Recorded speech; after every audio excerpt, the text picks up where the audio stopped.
kanya'y ihalaman. Totoo ang magpasalamat sa Diyos. Sa tulad ng palma, sa Libano, lalagong mainam, parang punong kahoy. Sa banal na templo, lalago na kalulubog.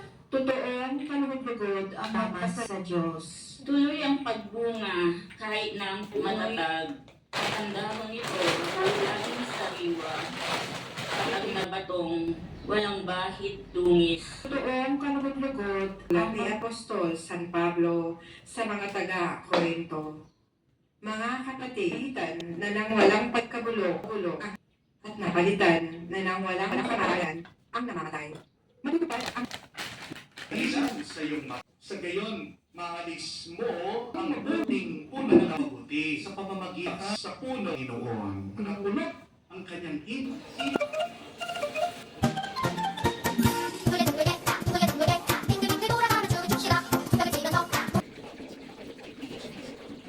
Oh my gosh! Yeah. There are people who are so sincere. Palaging naghahanap. Gusto po natin malaman, kumusta na ang ating Santo Papa? Kumusta na siya? Kailan po makakalabas ang ating pinakamamahal na Santo Papa?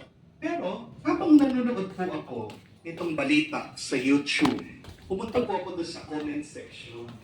Nagbabasa po ako. Alam niyo po nakita ko, imbis na ipagdasal ng ating Santo Papa, anong sinasabi? Ano po yung sinulat nila? Yung po isa sabi niya, huwag niyo tatawagin ako ng kanilang o comment. Ganun, kapag manal ka na, ibig sabihin, forever ka ang buhay. Kwarto ng anak ko. Uy, maayos yung kanyang bed. Medyo ayusin ko lang na kaunti. Okay.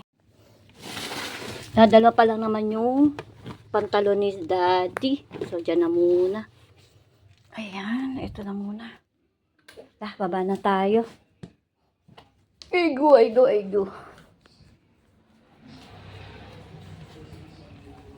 igo na.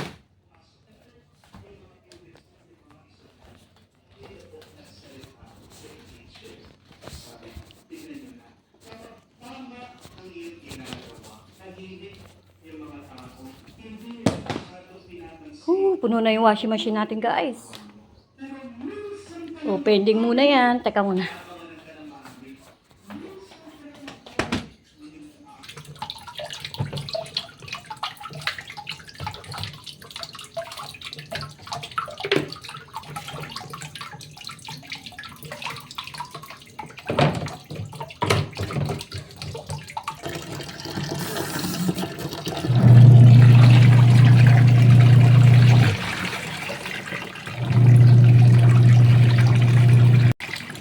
Guys,